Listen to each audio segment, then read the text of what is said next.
Well, we're here at Walmart. Dropped my trailer, picked up this beauty thing, started walking around and started smelling something funny. Something out of the ordinary. Now, I've been sick, so my sense of smell went away for about a week or so. And I'm starting to smell things now, back to normal. But anyways, I get hooked up to the trailer, come around. There was something smelly that was not normal. And I walked around and I opened the hood. I just see that the latch is still undone. Let's go ahead and fix that right now. Let's go to the other side, make sure the other side's locked. Yeah, it is. So I come around and what the hell? It's like right in this area. Right in this area. And guy, it stinks. Boy, does it stink. So I bent down and smelled my step. I'm like, pull the cover off. And if you look very closely, you can see the battery smoking. Yes. I've got 4 batteries that are screwed. There's actually acid coming out on this one. Now, I did check these about a week ago because I was having problems with my alternator. It was reading, it was pushing out about 15.5 amps or so on voltage, which obviously is not a very good thing. I checked them and there was no swollen batteries, there was nothing. I mean, yeah, they're dirty, but you know, that's what happens when you go down the road, stuff gets dirty. But, yeah, that sucks badly. What's up, YouTube? Alright, this will probably be the last video, or not the last video, the last update for this video. Today is the 30th of October. Happy Halloween to all your Halloween gurus. Have a safe Halloween, that's for sure. Don't do nothing stupid. It's not worth it. Update with the truck and the batteries. Got the batteries replaced, obviously. I got the receipt right here. Man,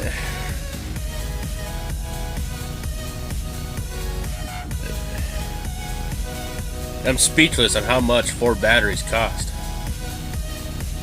You know, I understand that they're basically the heart of the truck besides the engine, but without the batteries the engine doesn't start. So, and I want to be able to have lights on, so you know, I understand it's a critical part of the truck, gotta have it of course, but 4 batteries, 12-month warranty, $80 to install it, and they charged me $30 for shop supplies. I asked the guy there. I mean, they were great. The people, I did it there at Dodge City, Alabama. Great people. No complaints whatsoever. They did great.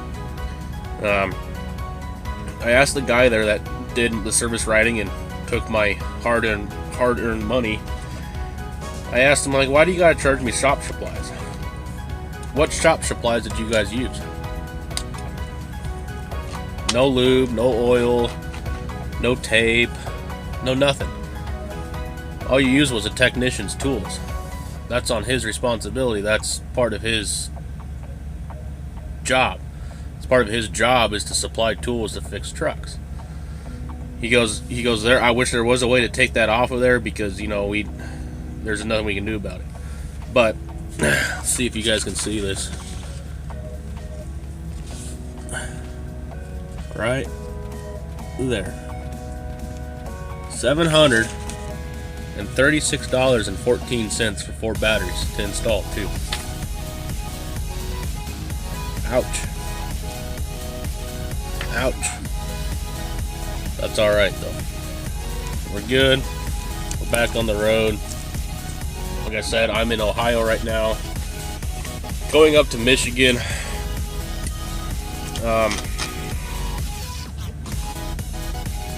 Then there's some changes coming on.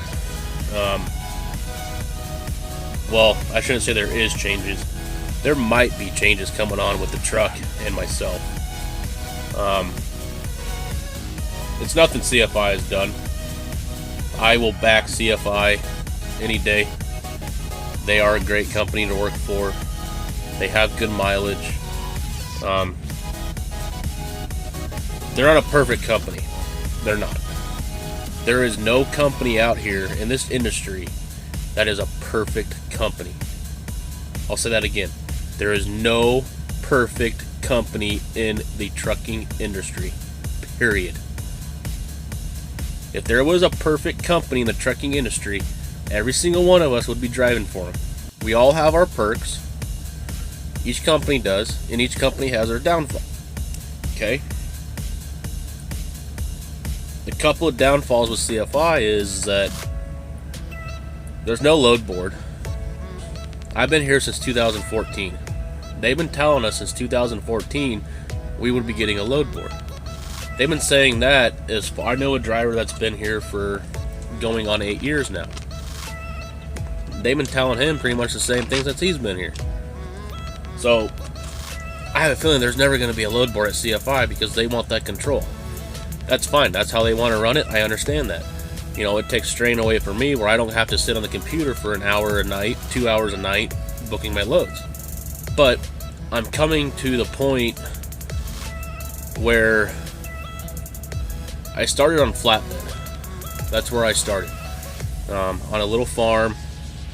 My buddy got a job because he had a CDL. I was only 18 at the time. 17 going on 18 actually. He had a gig. He would go up, load up with hay, come back, unload, sleep, go back up, load, and that's all we did. You know, and I've known him since I was 15, 16. So him and I got real close. Then when he got this job, you know, and at the time when I was in high school, I didn't have this. I didn't have none of this. I was actually in good shape. We would throw 636 bales, 638 bales a day, all by hand. And we would load the truck, strap it back in the truck within an hour and a half. The tractor would come up, put 12, 18 bales on the trailer. Him and I would sit there and maneuver them around, throw them around, get everything secured. We were out. It was good, hard labor. It was keeping me in shape. It was keeping my physical, you know, workout in. I loved it. I loved the work. Now, since I wasn't 21, I didn't have my CDL. I couldn't drive yet. But, you know, he let me drive. He would let me drive down, you know, little dirt roads, you know, that were privately owned by these people that we were delivering hay to, back the truck up, you know, just petty little stuff. You know, highest gear I got into was second and reverse, you know, and ever since then I was hooked. And, you know, things fell through with that guy. Long story short, obviously we left him. My buddy's working on Big Iron now. He's loving that. I'm doing this. You know, we're still good friends. He's actually going with us on the cruise in January. So, but anyways, I kind of want to get with somebody that has their load board where I can pick my loads, and I want it to be step deck or flatbed. Now, I'm not saying this is going to happen. I'm not saying it will happen. I'm just looking. I have no problems here at CFI. I'm making enough money where I'm comfortable. I'm happy. I'm not scratching at the table looking for pennies to be made. I'm not, you know, I'm living comfortably here. I'm perfectly fine here. But, you know, I've been asking CFI to get a flatbed division going, and, you know, if anybody knows the story about CFI, even when they were first CFI before they got bought out by Conway, they have never done anything with a flatbed, step deck, none of that. They've always been dry van. And, you know, I contacted a couple people, some big people in the company, you know, and I said, you know, it would be pretty cool to get a flatbed division, step deck division going, you know, for people that want to do it. That way you guys draw in more drivers. You guys are more of a, you know, oh, you're sliding. You're sliding. Don't be doing that. Stay right there, okay? No, stay. Stay. Thank you. Hey. Okay. Dang thing doesn't listen to me. Stay. Look at this. I'm sorry, guys. I don't know what this thing is doing. Here, I'll stick you guys right there. How does that work? Is that better? Maybe? Okay, let's try this again. But, you know, and what I was getting back from these people that are top in CFI, top in the CFI, they would tell me, well, you know, we don't have the dispatchers for it, we don't have the planners, you know, we got to get out, we got to get equipment for it, we got to figure out pay scale, all this and that, which is understandable.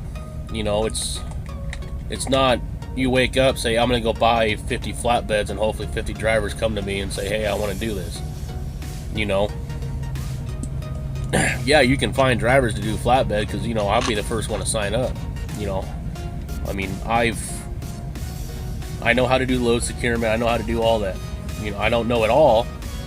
You know, it's been a while. You know, I haul equipment when I'm home for my friend when he needs to, you know, and it's not, it's all math, basically. But basically, roundabout way, short story, that kind of turned into a long story, but I'm looking but not looking at a different company to go to with step deck, flatbed, have my own load board. You know, that's what I'm looking at. Again, it doesn't mean I'm leaving. I mean, no matter where I go, I'll do YouTube as long as I can. You know, and you know, I've seriously been thinking about making the jump. It's just that it's going to be after the first of the year before any decisions are made, really. I want to do some homework on a couple of companies that I've been looking at. You know, if you guys work for any company that's owner-operator, flatbed, step deck, load board, stuff like that, shoot me a message. Send me an email or whatever. You can shoot me an email at smalltowntruckingllc@gmail.com. You can get a hold of me there. That email is actively checked every day, probably about in the morning and afternoon, obviously when I'm not driving. That email is checked quite a bit. But that's where I'm at. Again, I'm not leaving CFI anytime soon that I know of. It's great here.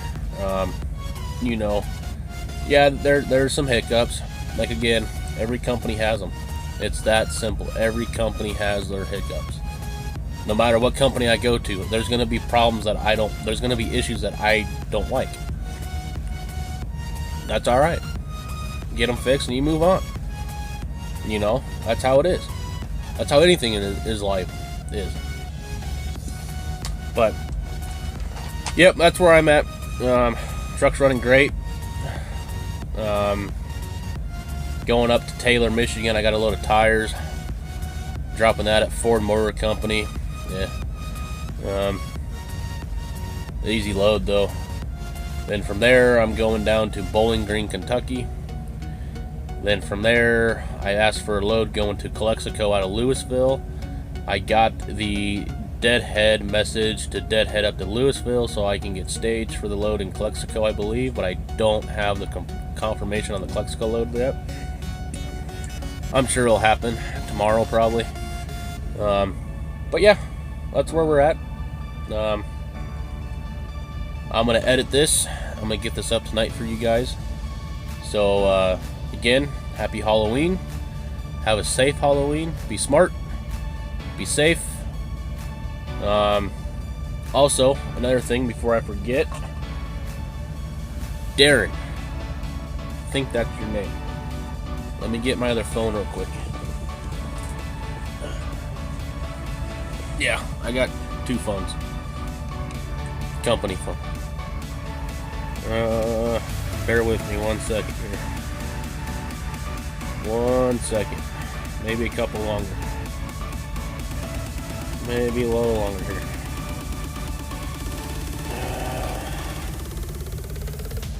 Where did you go?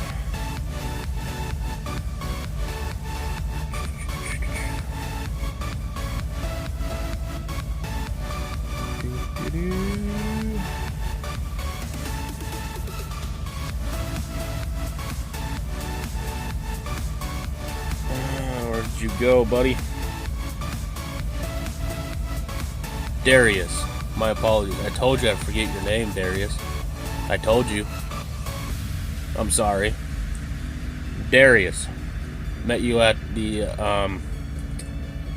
Ardmore, Oklahoma. There at the Flying J, I believe. I was getting fuel. It was a pleasure meeting you. I wish you the best of luck. If you have any questions, man, let me know. I'll answer them truthfully for you. It's not easy. It's not easy. Don't think it is. It's not. There's always going to be a speed bump in your way. There's a speed bump every day. Every day. So don't listen to these people that tell you it's great, it's smooth. Yeah, some days are. Some days are. But there's going to be speed bumps, man. Just stay strong, keep your head up. You'll get there. Trust me, it took me quite a bit to get where I'm at right now. One with this truck that I have that I'm very thankful for. But pleasure meeting you. Be safe. For the rest of you guys also be safe. And ladies, be safe. And happy Halloween.